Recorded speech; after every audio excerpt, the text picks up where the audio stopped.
Gold, trusted gold buyers. మీరు తాకట్టు పెట్టిన బంగారాన్ని విడిపించి ఈ రోజు ఉన్న మార్కెట్ ధరకు కొనబడను. సో ఇప్పుడు కొంతసేపు మీ గురువు గారి గురించి కోడి రామకృష్ణ గారి గురించి మాట్లాడుకుందాం. అయితే ఇక్కడ నాకు చిన్న ముందుగా నేను చెప్పే మాట ఏంటంటే, ఆయన ఒక దిగ్దర్శకుడు. 90 సినిమాలు 100 సినిమాలు దరిదాపుల దాకా చేశారు. చాలా సో శతాధిక 100 సినిమాలు చేసిన డైరెక్టర్ అనమాట. సో నేను ఆయన కెరీర్ మొత్తాన్ని నా ఏజ్ కానీ నా అనుభవం కానీ సరిపోదు. నాకు తెలిసిన కొన్ని విషయాలను అడుగుతాను. వాటిల్లో మీ ప్రమేయం ఉండొచ్చు, మీ ప్రజెన్స్ ఉండొచ్చు, ఉండకపోవచ్చు, మీకు తెలిసింది చెప్పండి. ఫస్ట్ ఆఫ్ ఆల్ మనకి తెలుగు సినిమాలో డైరెక్టర్లు లెజెండరీ డైరెక్టర్లు అంటే రాఘవేంద్రరావు గారు, దాసరి నారాయణరావు గారు, వీళ్ళిద్దరి పేర్లు వినిపిస్తాయి. అవునండి. కానీ వీళ్ళిద్దరి మధ్యలో ఒక వ్యక్తి ఉన్నారు, కోడి రామకృష్ణ గారు. ఆయన 100 సినిమాలు చేశారు. వీళ్ళిద్దరూ ఎలాంటి హిట్లు ఇచ్చారో అంతే స్థాయి హిట్లు ఇచ్చారు. వీళ్ళిద్దరి నీడ వల్ల కోడి రామకృష్ణ గారికి రావాల్సినంత పేరు రాకుండా పోయిందా? అదైతే చాలా మంది అంటారండి. అది కూడా కొంతవరకు వాస్తవం. అంటే వాళ్ళ నీడని కాదండి, వాళ్ళ నీడ అనేది వాళ్ళిద్దరు నీడ చాలా పెద్దదైపోయింది ఇండస్ట్రీ. అవునవును, వాళ్ళు మరి నిజంగానే లెజెండ్స్ కదండి. ఇప్పుడు మా గురువు గారి కంటే కూడా వాళ్ళు చాలా ముందు నుంచి వాళ్ళు చాలా పెద్ద లెజెండ్స్ కదా. ఆ తర్వాత జనరేషన్ కదండి కరెక్ట్. ఆయన శిష్యుడే కదా, దాసరి గారి శిష్యుడే కదా ఆయన. కాబట్టి కాకపోతే మా గురువు గారు కూడా ఆయన గురువుకు తగ్గ శిష్యుడే. ఆయనకి అంటే ఆయనకి ముందు నుంచి కూడా దాన్ని ప్రొజెక్ట్ చేసుకోవడము లేకపోతే దాన్ని అవన్నీ ఆయనకి లేదండి. సినిమాలు చేసేయడం అంతే, సినిమాలు చేసేయడమే. తర్వాత ఆయన ఎప్పుడు కూడా నేను ఇంత హిట్స్ ఇచ్చానో లేకపోతే నేను ఇంత గొప్ప దర్శకుడునో అనే ఒక్కసారి కూడా ఆయన అనుకున్నది కానీ, ఎప్పుడు ఆయన గొప్పతనం గురించి చెప్పుకోవడం కానీ అది ఎప్పుడు లేదండి. ఆయన ఎప్పుడు చాలా సామాన్యంగా అందరితోటి మామూలుగా ఉండేవారు. మీకు ఆయనతో ఒక 2 రోజులు ట్రావెల్ చేస్తే ఆ టైంలో వాళ్ళందరికీ అనిపిస్తుంది అనమాట, ఈయన 100 సినిమాలు చేసిన డైరెక్టర్, ఈయనేంటి ఇంత సాధారణంగా మాట్లాడుతున్నారు, ఇంత సాధారణంగా ఉన్నారు అనిపిస్తుంది. అంత మామూలు పర్సన్ అండి ఆయన. అయితే ఏంటంటే ఇండస్ట్రీ పరంగా అయితే ఆయనకి దక్కాల్సినంత గౌరవం మాత్రం రాలేదేమో అనేది నా అభిప్రాయం కూడా కదా. 100% అండి. ఎందుకంటే నేను ఎన్నోసార్లు చెప్పానండి, ఇప్పుడు కూడా చెప్తున్నాను, నా వయసుకి నా అనుభవానికి సినిమా ఇండస్ట్రీలో నేను అసిస్టెంట్ డైరెక్టర్గా నుంచి ఇప్పుడు యాక్టర్గా నా ప్రయాణంలో అంతటి టాలెంట్ ఉన్న వ్యక్తిని నేను మరొకరిని చూడలేదండి. ఇక ముందు చూస్తానో లేదో నాకు తెలియదు, ఈ రోజు వరకు నేను చూడలేదు. ఏది మీకు ఏ విషయంలోనైనా ఆ సినిమాకి సంబంధించిన విషయాల్లో. సార్ నాకు తెలిసిన ఇంకో విషయం ఏంటంటే, సార్ తెలిసిన మీన్స్ ఏంటంటే అక్కడ ఇక్కడ ఇనిందే. నాకు ప్రాక్టికల్గా నాకు అంత ఏజ్ లేదు కాబట్టి నాకు ఇది కరెక్టో కాదో మీరు చెప్పండి. ఆయనకి ఫస్ట్ అవకాశం ఇచ్చింది ఇంట్లో రామయ్య వీధిలో కృష్ణయ్య. అవకాశం ఇవ్వడం మీన్స్ అంటే అది మ్యూచువల్గా వచ్చి ఉండొచ్చు. చిరంజీవి గారితో మొదటి సినిమా చేశారు. బట్ తర్వాత కాలంలో చిరంజీవి గారితో ఒక గ్యాప్ వచ్చేసింది. ఆ గ్యాప్ రావడంతో కోడి రామకృష్ణ గారు బాలకృష్ణ దగ్గర ఎక్కువ సినిమాలు చేసి ఆయనకి బ్లాక్ బస్టర్స్ ఇచ్చారు. సో ఇక్కడ ఒక అసోసియేషన్ ఏర్పడిపోయింది చిరంజీవి గారికి, కోడి రామకృష్ణ గారికి. తర్వాత ఆ గ్యాప్ అలా చాలా రోజులు మెయింటైన్ అయ్యింది అని ఒక టాక్ ఉంది. నిజమా అబద్ధం? అది మనకు తెలియదండి యాక్చువల్గా. కాకపోతే నేను చూసింది కూడా చెప్తాను సార్. వాళ్ళు అంతకుముందు రిక్షావాడు, దానికి ముందు సింహపురి సింహం, ఏవో వరుసగా 5 సినిమాలు చేశారు. దాని తర్వాత గ్యాప్ వచ్చింది కదండి. ఆ గ్యాప్లో కూడా ఎక్కడైనా అవన్నీ కూడా నేను ఇండస్ట్రీకి రాకముందు చేసిన సినిమాలు అవన్నీ కదా. మేము కూడా అనుకునేవాళ్ళం, గురుగారు చిరంజీవి గారితో ఒక సినిమా చేస్తే బాగుంటుంది అనేది అనుకుంటాం కదా జనరల్గా. ఆ టైంలో వాళ్ళకి మరి అంత విభేదాలు అవి ఏమన్నా ఉండుంటే, ఇప్పుడు ఒకసారి శివాజీ గార్డెన్స్లో షూటింగ్ చేస్తున్నాం, కృష్ణ గారు మీద సాంగ్ ఏదో చేస్తున్నాము. పక్కన చిరంజీవి గారిది ఎక్కువ బండి ఎక్కువ మామ ఎక్కి ఆ సాంగ్ జరుగుతూ ఉంది. ఆయన వచ్చారు, చిరంజీవి గారు వచ్చారు ఇక్కడ ఈ లొకేషన్కి వచ్చి, వెనక నుంచి గురువు గారు కోడి రామకృష్ణ గారు కళ్ళు మూసి చూసే చాలా సరదాగా మాట్లాడుకున్నారు, చాలా సరదాగా. అదంతా మేము చూసాం. వాళ్ళు ఎప్పుడు కలిసినా బ్రహ్మాండంగా మాట్లాడుకోవడం అవన్నీ చూసాం. బట్ అంటే ఏదైనా మరి క్రియేటివ్ డిఫరెన్సెస్ ఏమన్నా ఉన్నాయేమో నాకు తెలియదు, మనకు తెలియదు.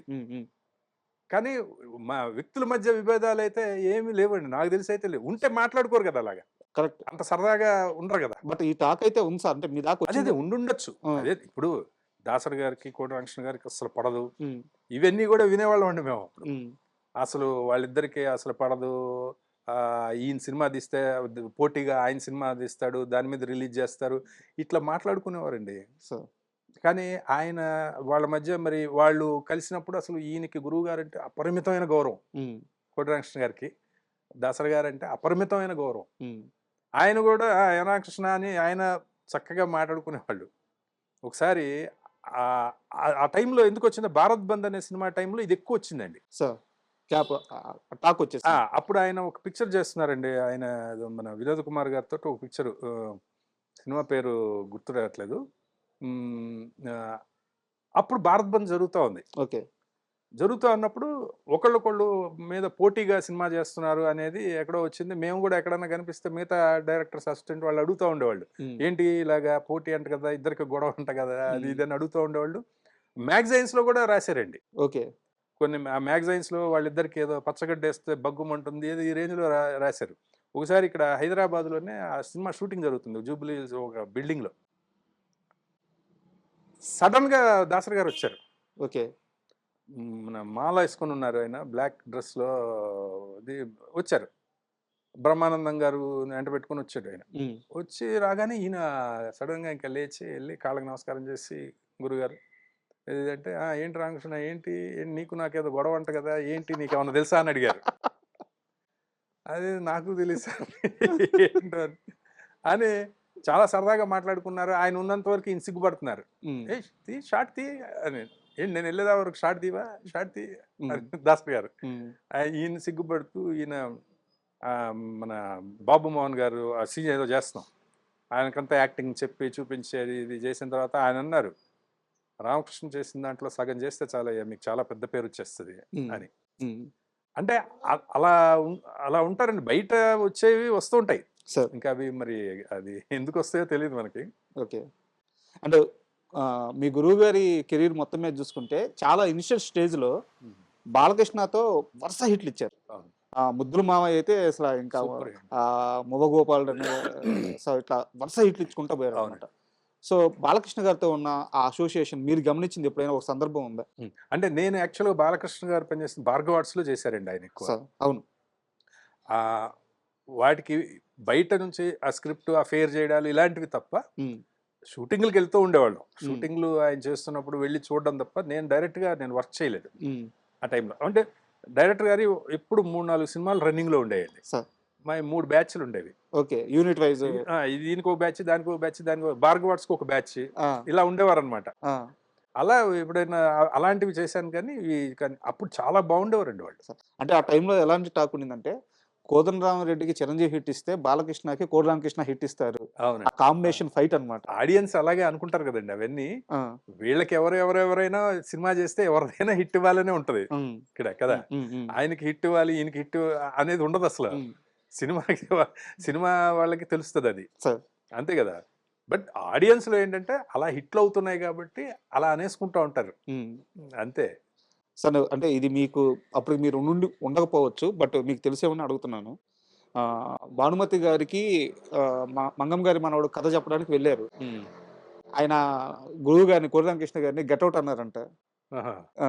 ఆ సందర్భం ఏమన్నా ఐడియా ఉందా మీకు? గెట్ అవుట్ అంటాం అది నాకు తెలియదు కానీ గురుగారు చెప్తున్నప్పుడు వినడమే ఇవన్నీ. అప్పటికి మనం లేం కదా. సార్. ఆ, సినిమా చేసేటప్పుడు మాత్రం నిన్నేమని పిలవాలి, నేను డైరెక్టర్ గారు అని పిలవాలా, ఆ! ఎందుకంటే పేరు పెట్టి పిలవను, ఎందుకంటే అది మా ఆయన పేరు. ఆహా! రామకృష్ణ గారని, భానుమతి రామకృష్ణ గారు అంటారు. సార్. భానుమతి గారి హస్బెండ్ పేరు సార్. రామకృష్ణ గారు. ఆయన డైరెక్టర్, అవును. ఒకప్పుడు పెద్ద డైరెక్టర్ ఆయన. పేరు పెట్టి పిలవను నేను. మరి డైరెక్టర్ గారు అని పిలవమంటావా, హ్మ్. లేకపోతే కోడి అని పిలవమంటావా హ్మ్. అంటే మీ ఇష్టం వచ్చినట్టు పిలవండమ్మా అంటే అక్కడి నుంచి కోడి అని పిలిచేవారట. ఓకే. అది చెప్పారు డైరెక్టర్ గారు చెప్తుంటే విన్నా. అంటే నాకు తెలిసిన ఎక్స్‌పీరియన్స్ ఏందంటే, అంటే అది నేను ఆ ఓడు అని నేను వదిలేయకూడదు. దానికి తర్వాత ఏం జరిగిందో చెప్పాలి. లేకపోతే అది ఆ, రాంగ్‌గా ఎళ్ళిపోద్ది. ఆ, ఆ, ఆయన కథ చెప్పడానికి ఎళ్లారంట. ఉం, ఆ క్యారెక్టర్ చెప్పేటప్పుడు దాంట్లో కొన్ని నాటు పదాలుంటాయి. ఆ, భానుమతి గారి క్యారెక్టర్‌కి. అవును. అవి చెప్పినప్పుడు ఆమెకి ఆ పదాలు నచ్చలేదంట. ఓకే. ఆ! సో, ఇలాంటి స్క్రిప్ట్ తెస్తావా నా దగ్గరికి అని చెప్పేసి కోపం గెటౌట్ అన్నారంట. ఓహోహో! ఆమె తర్వాత లేదమ్మా మీరే కావాలి, కావాల్సుంటే ఇవి తీసేద్దామని చెప్పారంట. ఓకే. తీసేసారంట. ఓకే. ఓకే. తీసేసాను ఇంక సెట్‌కొచ్చారంట. ఆ! బట్ ఆమె డైలాగ్ చెప్పేటప్పుడు మళ్ళీ యాడ్ చేసే మళ్ళీ చెప్పించారంట. మీ గురువు గారి జిమ్మికులన్నీ మీకు అవునండి. అవునవును. ఆమెకి మర్చిపోయింది. ఆ! ఆ పదంతో చెప్పేసింది. ఆ! చుట్టూ ఉన్నోళ్ళందరూ విపరీతమైన క్లాప్స్ అంట. ఆ! మొత్తం సెట్ గాని, నార్మల్ ఆడియన్స్ గాని హ్మ్. ఫస్ట్ డైలాగ్‌కే క్లాప్స్ అంట. హ్మ్. పిలిచి "ఏందయ్యా వాళ్ళంతలావున క్లాప్స్ కొడుతున్నారు. అంత బాగా చేశానా నేను" అంటే ఆ! అప్పుడొచ్చి "అమ్మ మీరు ఆ రోజు మార్చమన్నారు ఆ! కదమ్మా! ఆ! ఆ పదాలు నేను మార్చలేదు. ఆ!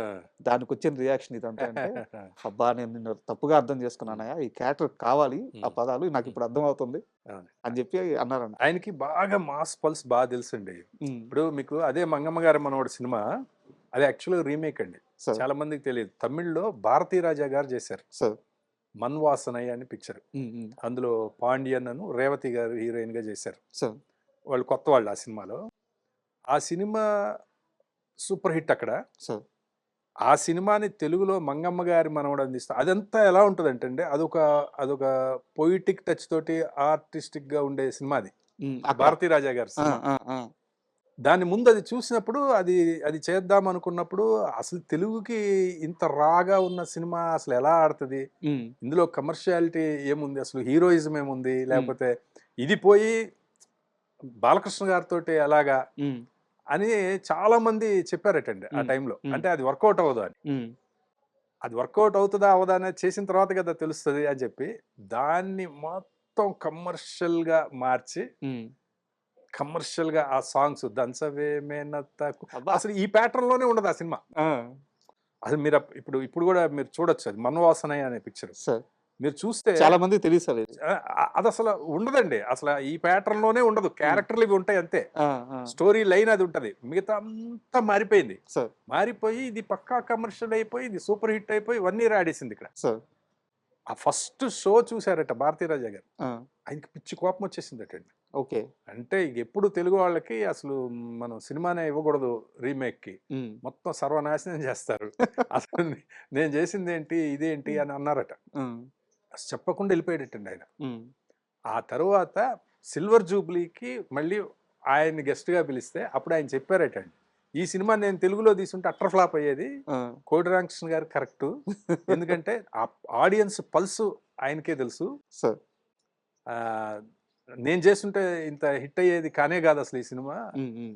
ఆహ్, ఇప్పుడు ఓకే. అంటే ఏ లాంగ్వేజ్‌కి ఎక్కడ ఎలా చేయాలి అనేది ఇప్పుడు నేను కూడా ఆలోచిస్తున్నాను అని చెప్పారట హ్మ్. స్టేజ్ మీద. సూపర్.